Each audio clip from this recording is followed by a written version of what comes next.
오늘은 제목이 조금 거시기 합니다. 우리 같이 한번 읽어봅시다. 제목을 시작. 우리는 쓸모없는 종입니다.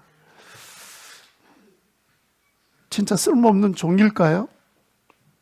그죠? 그래서 오늘 이 말씀, 마지막 주일 말씀인데, 그동안 우리가 최 목사님 집회 끝나고 난 다음에 제자도에 대해서 말씀할 때 마지막 부분의 말씀인데, 이 부분을 조금 더 학대해서 함께 말씀을 살펴보면서 은혜를 나누게 되었으면 좋겠습니다. 국민일보에 쓰여진 글, 서귀포 성결교회라고 교회가 있습니다. 김철규 목사님이 쓰신 칼럼인데요. 제목이 방귀감사입니다. 새벽기도 이제 인도하시는데, 저희들 교회가 좀 달라서 새벽기도를 인도하시는데, 새벽기도에도 성도들이 감사한 일에 헌금을 개인적으로 하세요. 그래서 그날 새벽기도 인도하는데 감사헌금 봉투가 올라왔는데, 제목을 보니까 하나님 우리 며느리 방귀 나오게 해주셔서 감사합니다, 이렇게 적혀 있는 거예요. 그러니까 그 제목을 보통 일반 교회에서 감사 제목을 누가 했습니다 하고 이야기하고 기도해주고 말씀 전하잖아요. 그래서 이제 그 감사헌금 제목을 이야기하는 바람에 새벽에 나온 성도들이 빵 하고 웃음이 터져버렸습니다. 그 이유는 뭐냐면, 그 권사님의 며느리가 얼마 전에 수술을 받았는데, 수술을 하고 나면 이 방귀가 나와야 이게 이제 제자리, 이 장 기능이 제대로 제자리 잡았다는 표시이기 때문에 이제는 그게 수술이 완료되는 거잖아요. 그런데 이게 하루 이틀 지나는데도 가스가 나오지 않는 거예요. 막 그냥 이제 고통이 되고 고생이 되고 이렇게 되는데, 그 만나는 오는 의사나 간호사나 항상 묻는 질문이 방귀 나왔습니까? 이렇게 묻는데, 그러니까 이게 이제 늘 걱정거리가 된 거예요. 그래서 이제 병원에 왔던 분들이 그 방귀 나왔습니까? 이런 묻는 이상한 일이 생겼습니다. 그래서 이제 그 목사님, 김철규 목사님이 이제 그 병원 신방 가가지고 수술 후에 이제 신방을 하면서 첫 마디 질문이 뭐였냐면, 방귀 나왔어요? 이렇게 이제 물었던 거예요. 그런데 이제 어느 날 권사님이 새벽 예배 때 감사헌금 제목으로 며느리 방귀 나오게 해주셔서 감사합니다 하고 감사헌금을 이제 내신 거죠. 여러분, 우리가 쓸데없는 또 냄새나는 방귀를 누가 좋아합니까? 그런데 여러분, 내장에 관련되어서 어떤 환자는 수술하고 나면 가스가 나오지 않으면 안 되게 되어 있습니다. 이게 제대로 지금 수술의 마무리가 안 됐다는 뜻이기 때문에. 그래서 방귀가 나오면 이제 수술이 잘 되고 회복이 되겠구나라는 이제 신호이기도 합니다. 참 하나님이 희한하게 만드셨죠. 우리로 하여금 그 결과가 어떤 것인지를 알도록 만들어 주셨습니다. 사실 우리 주변을 돌아보면, 한 해를 돌아보면 감사하지 않을 일이 없죠. 우리 감사하는 눈으로 다 돌아보면 모든 게 다 감사한 거예요. 불평의 눈으로 보면 모든 게 다 불평으로 보이게 되는 것처럼 말입니다. 수많은 어려움도 있었지만 올 한 해를 보내게 해주신 하나님의 은혜를 생각하면 얼마나 감사해요. 그렇죠? 한 해를 참 은혜로 지냈다라고 생각하고, 여러분들이 이 시간 그래도 예배 시간에 은혜 자리에 나와 계시잖아요. 믿으시면 아멘 합시다.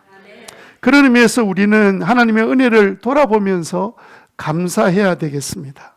감사할 때 우리는 주님을 위해서 무엇을 했는가를 돌아보게 돼요. 그런데 참 희한하죠. 하나님이 하신 일을 생각하면 감사가 나오는데, 내가 하나님을 위해서 한 일을 돌아보면 참 너무도 부족한 거예요. 순종도 잘 못한 것 같고. 그래서 우리가 이런 고백하는 겁니다. 참 한 해 동안에 주님께서 무익하고 쓸모없는 종을 돌아보셨네요. 그렇게 고백하게 되는 거죠. 우리는 지난 주일날 겨자씨 한 알만한 믿음을 주옵소서라는 제목으로 말씀을 생각했습니다. 오늘 본문을 들여다보면 예수님께서 겨자씨 한 알만한 믿음을 설명하시고 난 다음에 곧 이어서 이야기 꺼냈던 비유가 무슨 비유냐면, 쓸모없는 종, 개정개혁에 보면 무익한 종에 대한 비유가 나와요. 예수님은 이렇게 생각하신 것 같아요. 겨자씨 하나할 만한 믿음의 이 믿음이란 것의 시작은 무엇으로 시작되냐면 내가 주님을 위해서 수고하고 섬기고 봉사한다 할지라도 그 이후에 여전히 주님, 저는 아직도 주님 앞에 쓸모없는 부족한 종입니다. 이렇게 고백하는 믿음의 고백이 진정한 믿음이다. 겨자씨 하나할 만한 믿음이다. 그렇게 해서 그 비유를 통해서 우리에게 겨자씨 하나할 만한 믿음의 예를 우리에게 설명하고 계신 것 같습니다. 그래서 오늘은 우리들이 나는 쓸모없는 종입니다 라는 이런 고백의 믿음, 이 고백을 왜 우리가 해야 되는지 그 이유에 대해서 살펴보도록 하겠습니다. 저는 오늘 왜 우리가 쓸모없는 종이라는 고백을 해야 되는지를 몇 가지로 나누어서 말씀을 드리도록 그렇게 하겠습니다. 여러분 잘 아는 것처럼 종은, 성경이 기록된 당시의 종이란 것은 소유권이 없는 사람입니다. 재능은 갖고 사용하는데 그 결과나 그 모든 과정은 내 것이 아니에요. 심지어 자식이 낳아도 그 자식은 자연스럽게 주인의 소유가 됩니다. 자기 것이 없는 사람이에요. 종에게 딱 따라가는 가장 중요한 것은 뭐냐면 절대적인 복종밖에는 없습니다. 주인이 시키면 밤중이라도 일어나서 고된 일을 마다않고 해야 되는 일입니다. 오늘 본문에도 보면 하루 종일 고된 일을 하고 돌아왔는데 주인이 밥상 차려라 이러면 나 일하다 왔어요 이렇게 말하는 것이 아니라 다시 그 주인의 필요에 따른 일을 하는 것이 당연하다. 예수님도 그렇게 설명하셨습니다. 이 부분을 유진 피터슨 목사가 번역한 메시지 성경에 보면 오늘 본문을 좀 이렇게 어역해서 설명했습니다. 우리가 하루 종일 열심히 일하고 돌아왔는데 이렇게 말씀한다고 한번 생각해 보세요. 저녁을 준비해라. 옷 갈아입고 내가 커피 다 마실 때까지 식탁에서 시중을 들어서 그 다음에 부엌 가서 먹어라. 이렇게 재밌게 번역을 했습니다. 여러분 그렇게 말씀하신다면 저와 여러분들은 어떤 반응을 보이겠습니까?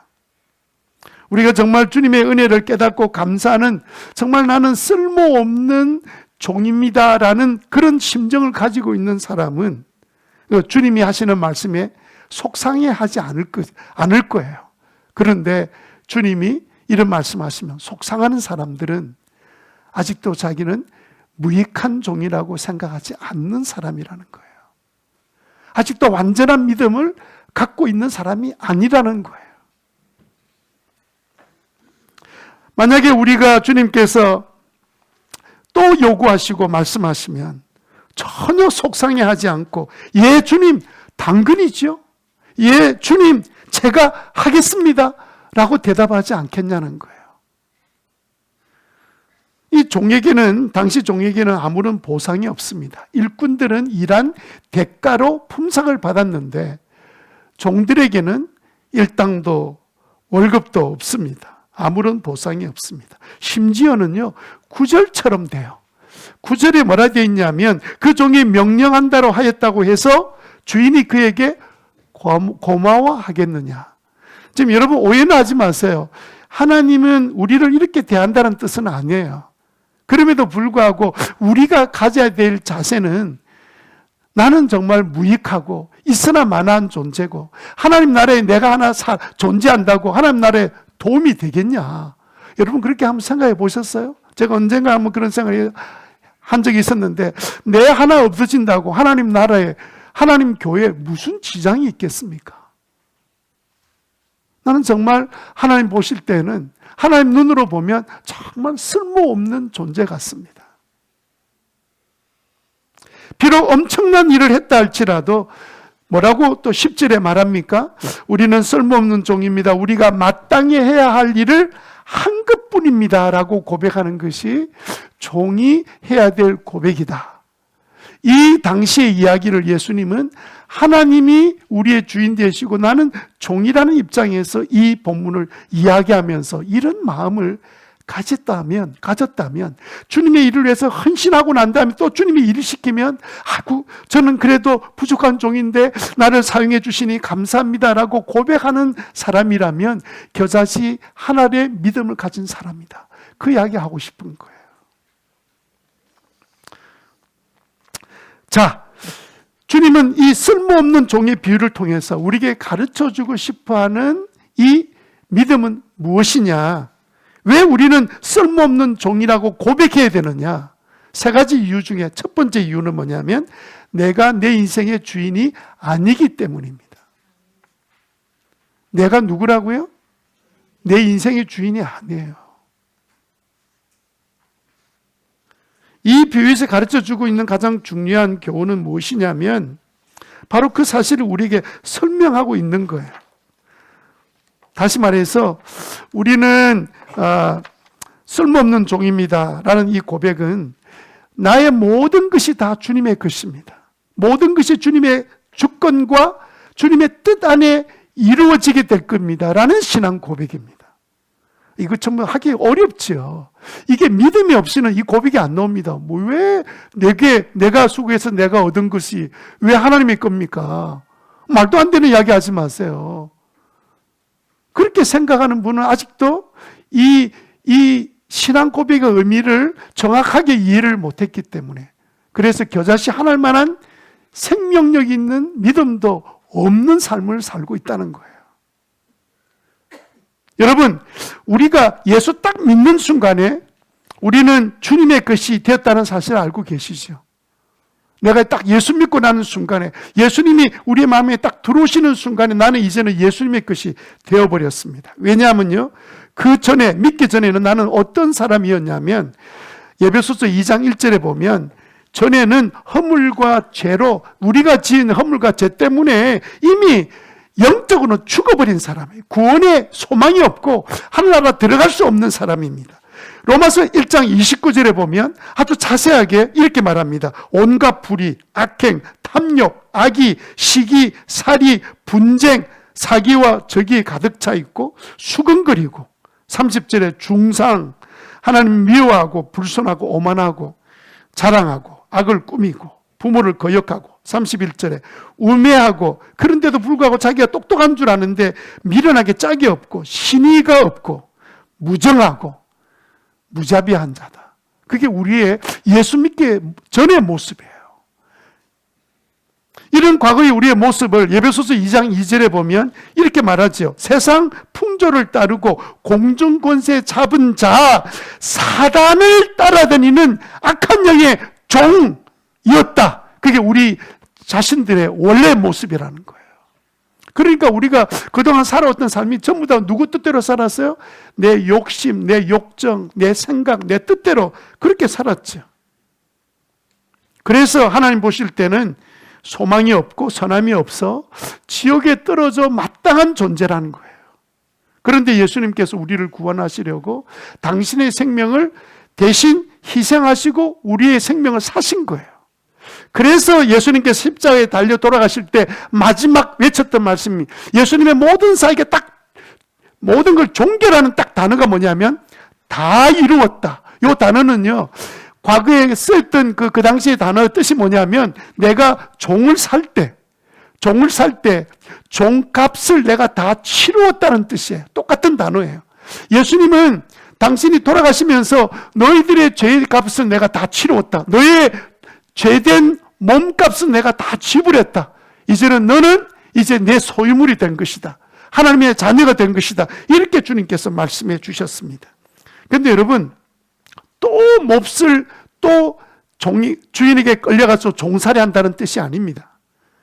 분명히 하나님의 종임에도 불구하고 그분이 주인이시니까. 그런데 우리는 종이면서 자녀예요. 하나님의 종이면서, 왜? 하나님은 나의 주인이 되시니까. 그럼에도 불구하고 나를 자녀 삼으신 하나님의 은혜를 그때부터 누리도록 만들어 주셨기 때문에 이건 놀라운 일이죠. 생각할 수 없는 은혜를 우리가 입은 거예요. 말할 수 없는 놀라운 약속을 우리가 받은 거예요. 그래서 우리가 영원한 생명을 받았기 때문에 우리가 주님을 위해서 헌신하고 희생한다 한들 생명 주신 주님 앞에 10,000분의 1, 1,000,000분의 1이라도 되겠단 말이에요. 그래서 우리는 주님이 시키면 마땅한 일을 한 것밖에 없습니다 고백함에도 불구하고 우리 안에는 무엇이 생기냐면 기쁨과 감사가 넘치는 거예요. 근데 여러분, 이런 마음이 안 생기면 주님 교회 일하면서 늘 불평이 떠나지 않습니다. 내가 왜 해야 돼? 내가 왜 희생해야 돼? 내가 왜 시간을 내놔야 돼? 자기가 주인이야. 아직까지 종이 아니라고요. 그 개념을 정확하게 네가 주인이냐 내가 주인이냐 그거 물으시는 거예요. 믿음이란 게 뭐냐? 예수 딱 믿을 때 이제부터는 주인이 바뀌어진 거예요. 이제까지 내가 주인이었는데 망할 놈이 주인이 되어서 내가 나를 망쳐먹고 내뿐만 아니라 내 가정까지도 파괴시키는 그런 아주 참 가치 없고 쓸모없는 종이었는데 어느 날 갑자기 나를 가치 있는 존재로 하나님 만들어 주시면서 당신의 생명을 희생하신 거예요. 그러면서 하신 말씀이 너는 이제부터 나의 종이다. 그러나 동시에 너는 나의 자녀가 된 거다. 이렇게 말씀해 주신 거란 말이에요. 그래서 여러분, 우리는 나의 존재 자체를 바꿔 놓으셨기 때문에 내가 죽을 힘을 다해서 주를 위해서 희생했다 하더라도 주님이 행하신 일을 생각하면 만문제일도 안 되기 때문에 기꺼이 우리가 주님 앞에 감사함으로 행하고 난 다음에도 주님, 저는 여전히 쓸모없는 종에 불과합니다. 그렇게 고백하는 것이 맞다는 거예요. 그게 자기의 신분이 무엇인지를 정확하게 알 때 하나님의 은혜가 우리에게 부어지게 되는 건데, 첫 번째는 분명히 내가 순종한 다음에도 무익한 종이라고 고백해야 될 첫 번째 이유입니다. 두 번째 이유는 뭘까요? 종에게 주인은요, 흥정의 대상이 아니고 순종의 대상입니다. 무슨 대상이 아니라고요? 흥정의 주고받는 대상이 아니에요. 내가 주를 위해서 이만큼 했으니까 주님 나를 위해서 이만큼 해주셔야 되는 겁니다. 이런 흥정의 대상이 아니고 우리는 순종할 대상이라고 말씀하시는 거죠. 여러분, 우리 현실에도 마찬가지입니다. 아니, 큰 회사 회장님 집에 그 운전기사가, 그럼 회장집의 운전기사는 회장님 딱 움직이면 그때부터 딱 대기하고 있다가 모시고 가는 일이 자기 일이잖아요. 그냥 움직이지 않을 때는 자기는 자유시간이에요. 그럼에도 불구하고 그 일을 맡아 있는 사람이 마침 밥을 먹고 있는데 비서실에서 연락이 왔습니다. 회장님 지금 출발합니다. 5분 후에 출발합니다. 제가 지금 밥 먹고 있는데요. 그러면 비서실장이 뭐라 그랬습니까? 네, 다음부터는 집에 돌아가십시오. 아니, 운전기사가 회장님 움직이는데 밥 먹으니까 밥 먹고 가겠다. 그게 말이 안 되는 말이잖아요. 그게 얼마나 웃기는 말입니까? 우리가 생각해도 그 말이 맞습니까? 지금 밥 먹는 중인데요. 그리고 막 쫓아가서 운전대 딱 앉아가지고 회장님 하는 말이, 제가 지금 밥 먹다 왔습니다. 그러면 회장님이 그 다음에 이제 부수장 불러놓고, 자, 집에 보내라. 너무 불편하다. 어느 회장이 쓰겠습니까? 세상도 그런데. 그래서 10절에 뭐라고 말했습니까? 다 같이 한번 읽어봅시다. 10절 시작. 이와 같이 너희도 명령을, 우리는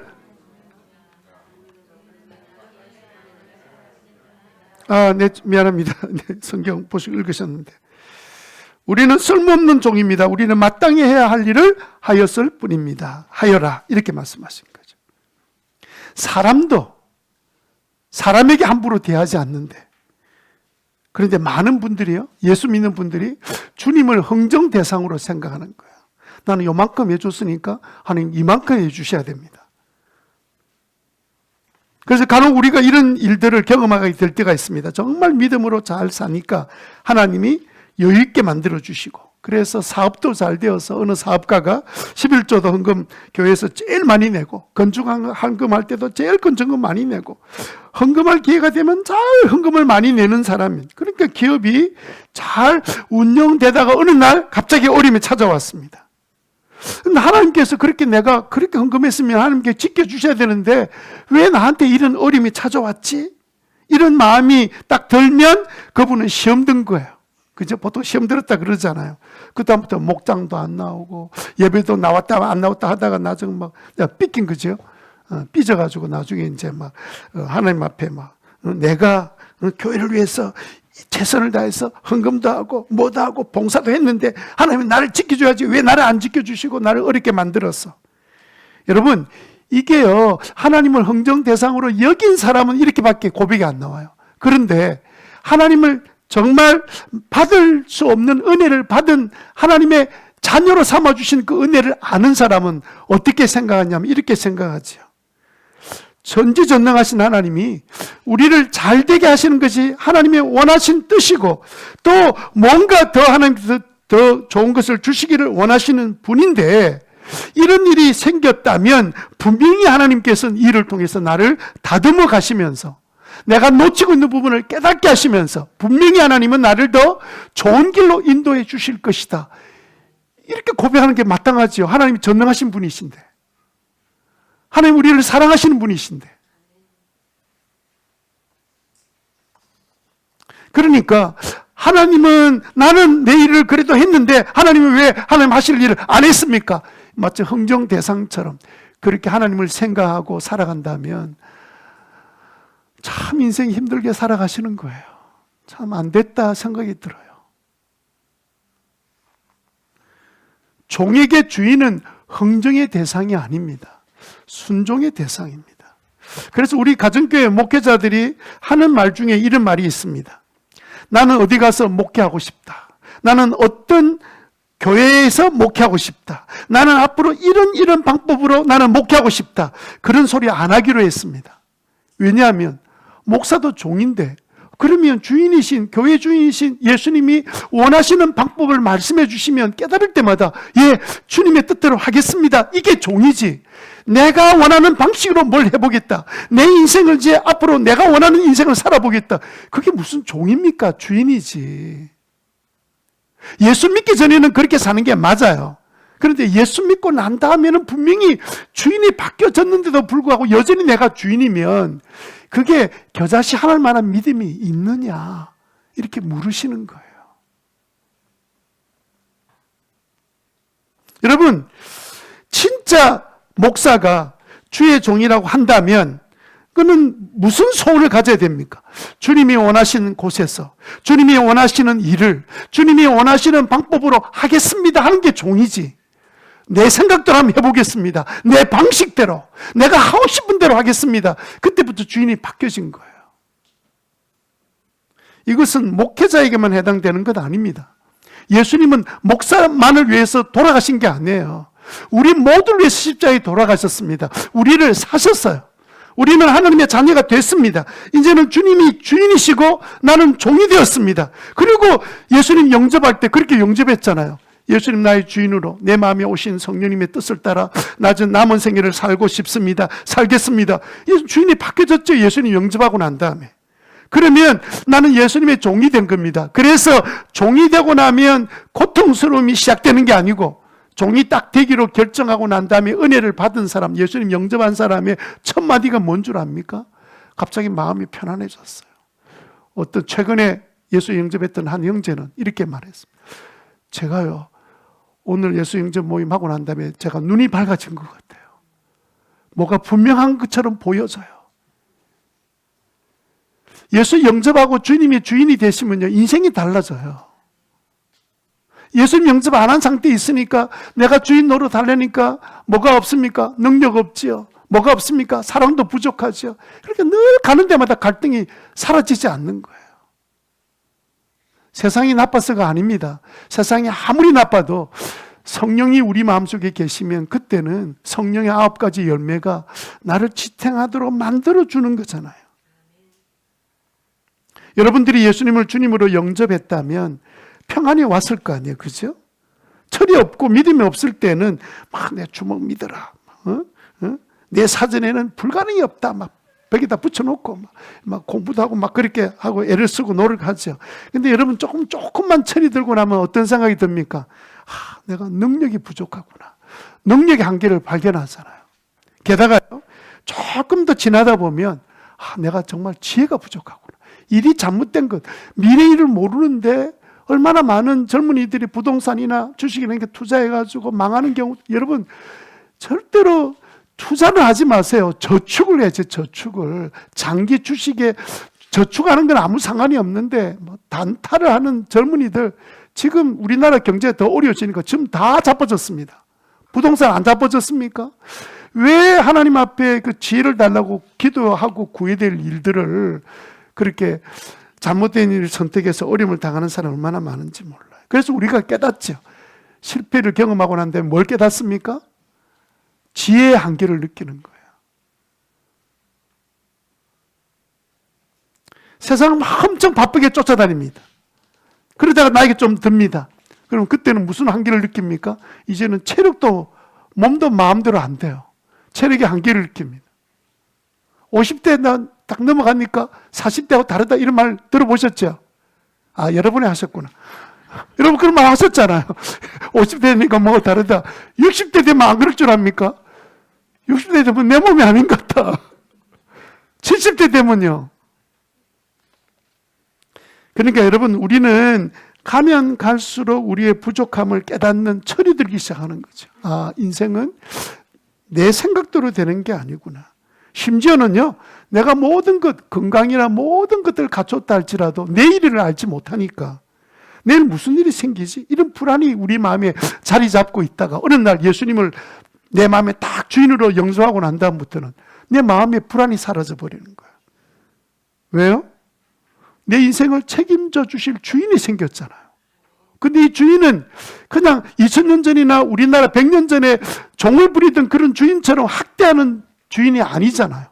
종의 모든 것을 책임져 주는 주인이잖아요. 그래서 마음의 평화가 생기는 거예요. 비가 억수같이 쏟아질 때 여러분 엄청 큰 파라솔 같은 큰 우산을 누가 쓰고 있으면 그 밑에만 가서 가만히 있어도 비를 피할 수 있잖아요. 그러면 비 안 맞으려면 어떻게 하면 됩니까? 파라솔 주인이 그냥 가는 대로 따라가면 비 안 맞는데 뭐 네가 가든 말든 주인이 가든 말든 내가 알아서 살지. 그때부터 비 맞게 돼 있지요. 인생에 쓴 비를 맞게 되는 거예요. 하나님은 우리를 종으로 부르시려고 하신 게 아니라 하나님께 책임져 주시는 나의 종이 되도록 만들어 주시는 것이 하나님의 뜻이지 우리를 망하게 하려고 부르신 게 아닙니다. 마치 우리를 착취하는 것처럼 생각하면 오해하고 있는 거예요.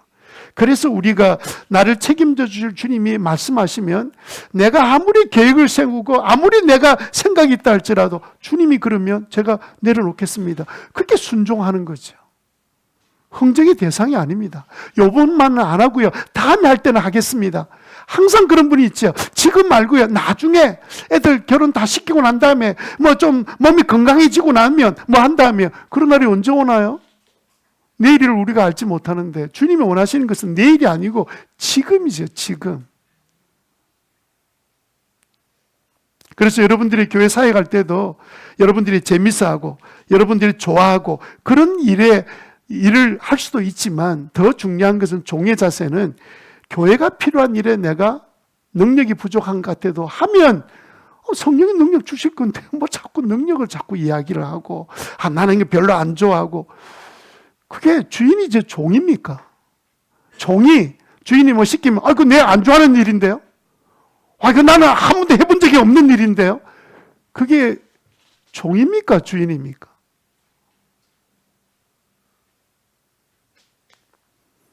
여러분, 그래서 주님의 일을 할 때에도 내가 원하는 방식, 그래서 뭐가 믿음이 안 되는 거예요.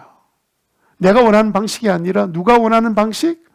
하나님이 원하는 방식. 내가 원하는 일이 아니라 누가 원하는 일? 하나님이 원하시는 일. 그 일 하면 절대로 실패 없습니다. 왜요? 그분이 책임져 주실 거니까요. 그래서 여러분 세 번째로 우리가 순종한 다음에도 무익한 종이라 고백해야 될 이유 세 번째는 뭐냐면 우리 인생의 주인이신 하나님께서 우리를 책임져 주시는 삶을 살기 때문에 그래요. 주님이 말씀하고 싶은 것은 바로 이 부분이에요. 내가 너를 책임져 줄 주인이 된 거다. 세상의 주인들은 너희를 착취하고 이익을 취하지만 나는 내 것을 너에게 주고 싶어하는 주인이지 난 너희들을 학대하거나 부리고 싶어하는 주인이 아니다. 그게 주님의 마음이란 말이에요. 그래서 우리를 종이라고 말하면서도 뭐라고 말해요? 내 사랑하는 자녀다 이렇게 말씀하신 거예요.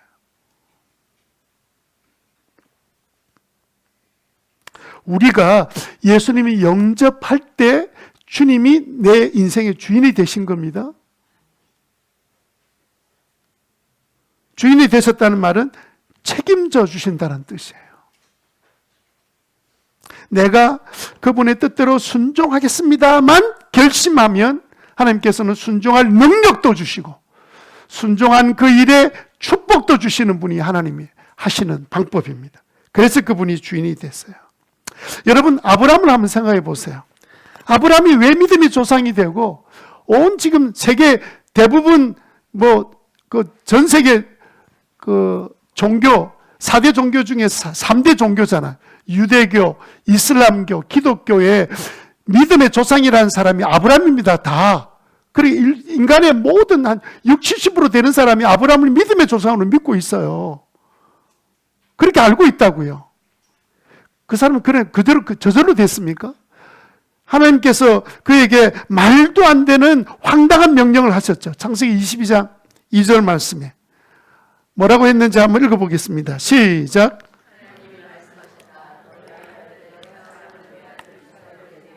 모리아 땅으로 가거라. 내가 너에게 일러주는 산에서 그를 번제물로 바쳐라. 얼마나 황당합니까? 예? 도대체 이게 여러분들이 이런 명령을 받거나 그냥 자식은 아니더라도 여러분들의 소중히 여기는 어떤 것을 내놔라 이러면 여러분들이 황당하게 느끼지 않겠습니까? 여러분, 이 황당한 명령은요, 우리에게도 하세요.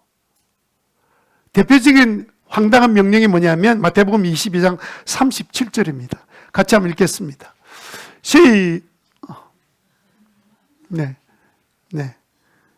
제가 읽어드릴게요. 예수께서 그에게 말씀하셨다. 네 마음을 다하고 네 목숨을 다하고 네 뜻을 다하여 주 너희 하나님을 사랑하여라 하였으니, 네 마음, 네 목숨, 네 뜻 다해서 하나님을 사랑해라.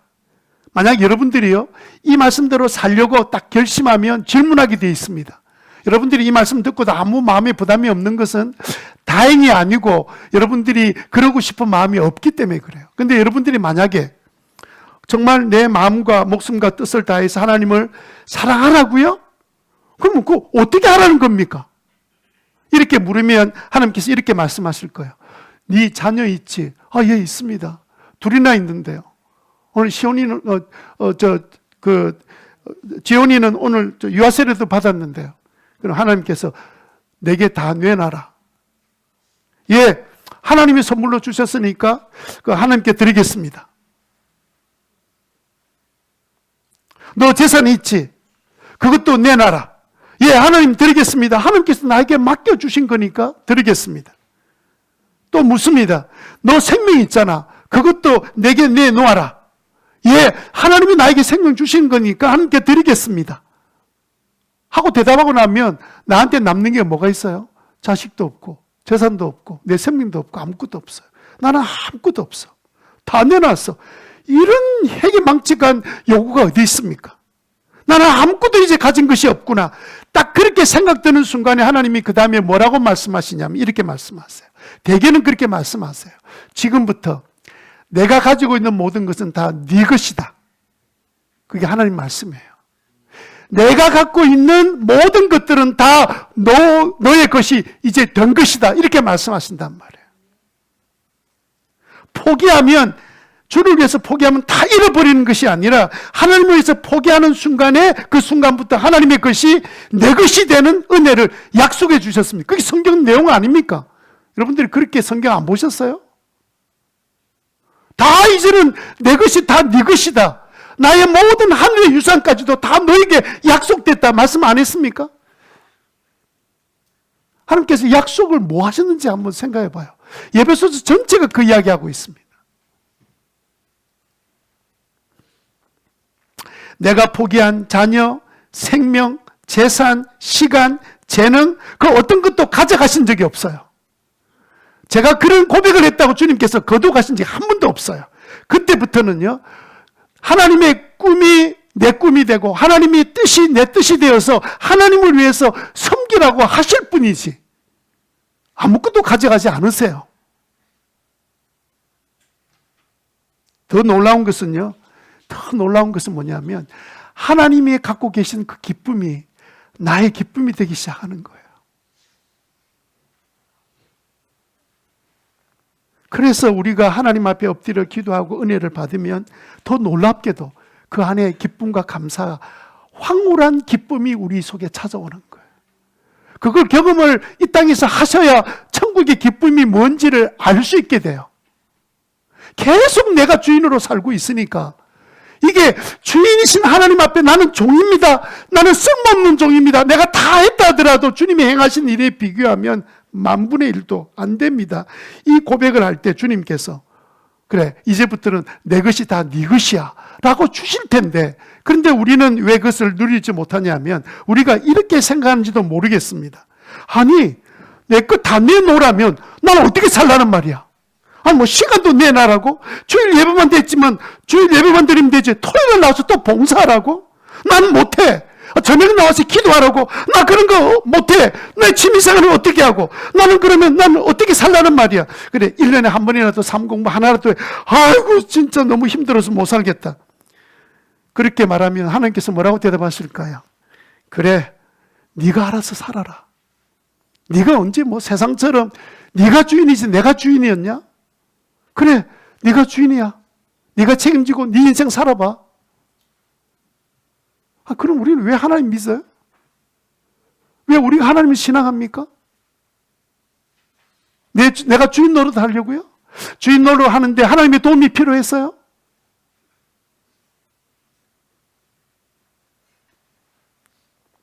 그래서 여러분 우리가 주님을 위해서 주님을 위한다고 내 방식으로 내가 하고 싶은 방식으로 하고 싶은 일을 하기로 결정하지 말고 그냥 주님께서 마음껏 부려먹을 수 있는 종이 돼버려야 주님이 주신 은혜들을 마음껏 누리지요. 왜 하나님께서 모든 것 약속을 주셨는데 왜 못 누리고 살고 있냐 이 말이에요. 내가 주인이 돼서 그래요. 주님이 주인이 아니고. 이제 한 해가 저물어가고 또 이제 새해를 앞두고 있습니다. 주님께서 우리에게 요구하신 것은 아무것도 안 가져갔어요, 사실은. 저는 예수 믿고 난 다음에 받은 게 너무 많지. 하나님 앞에 희생했다고 한 것이 희생이 된 적이 한 번도 없어요. 근데 희생했다 그러면 더 많은 것들을 채워주시고. 나는 한 건은 별로 없는데 하나님께서 주신 은혜는 너무 많고. 그래서 늘 그럴 때마다 고백하는 것이 나는 정말 쓸모없는 종입니다. 그렇게 고백할 수밖에 없는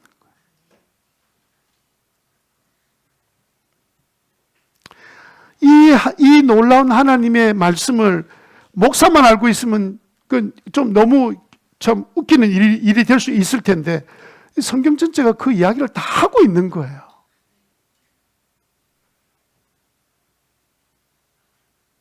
뭘 안 해서 그래요? 성경을 안 보고 다른 거 보니까 그렇지.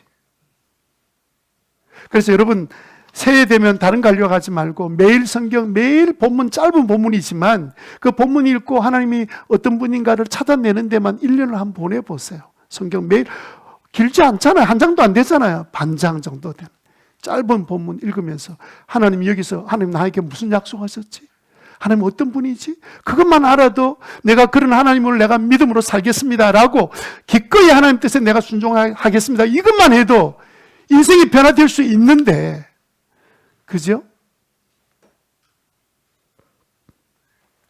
내 일을 할 일 다 하고 난 다음에 시간 남으면 그런 게 어디 있어요? 시간 남는 게 내가 하나님 앞에 종이란 사실을 인정하고 내가 하나님 뜻에 먼저 하나님 주인이 시키는 뜻대로 내가 하루를 시작하겠습니다 라는 마음으로 시작하기만 해도 하나님은 그래서 신실하신 분이기 때문에 부족한 지혜도 깨닫게 해주시고 몰랐던 사실도 알게 해주시고 없었던 믿음도 생기게 해주셔서 우리가 하나님이 원하시는 그 삶을 살아내도록 이끌어주시는 분이시다. 이 사실을 여러분 경험하게 되시기 바랍니다. 여러분의 아버지이세요. 여러분이 주인이세요. 내가 주인이 아니에요.